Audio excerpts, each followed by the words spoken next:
Daily Bible reading, Romans chapter 8, verses 18 through 39.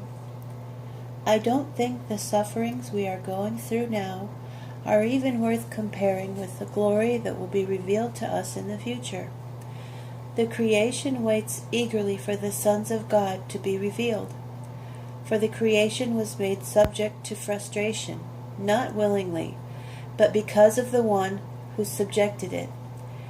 But it was given a reliable hope that it too would be set free from its bondage to decay and would enjoy the freedom accompanying the glory that God's children will have. We know that until now the whole creation has been groaning as with the pains of childbirth. And not only it, but we ourselves, who have the first fruits of the Spirit, groan inwardly as we continue waiting eagerly to be made sons. That is, to have our whole bodies redeemed and set free.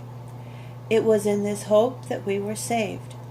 But if we see what we hope for, it isn't hope after all. Who hopes for what he has already seen? But if we continue hoping for something we don't see, then we still wait eagerly for it, with perseverance. Similarly, the Spirit helps us in our weakness, for we don't know how to pray the way we should. But the Spirit himself pleads on our behalf with groanings too deep for words. And the one who searches hearts knows exactly what the Spirit is thinking, because his pleadings for God's people accord with God's will. Furthermore, we know that God causes everything to work together for the good of those who love his purpose, because those whom he knew in advance, he also determined in advance would be conformed to the pattern of his Son, so that he might be the firstborn among many brothers. And those whom he thus determined in advance, he also called. And those whom he called, he also caused to be considered righteous.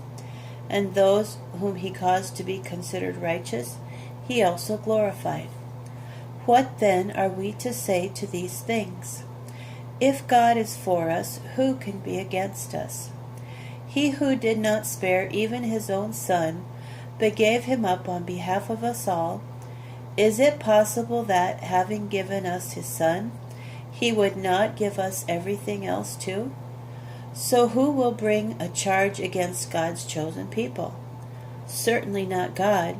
He is the one who causes them to be considered righteous. Who punishes them?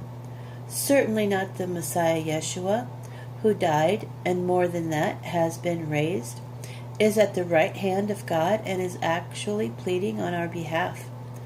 Who will separate us from the love of the Messiah?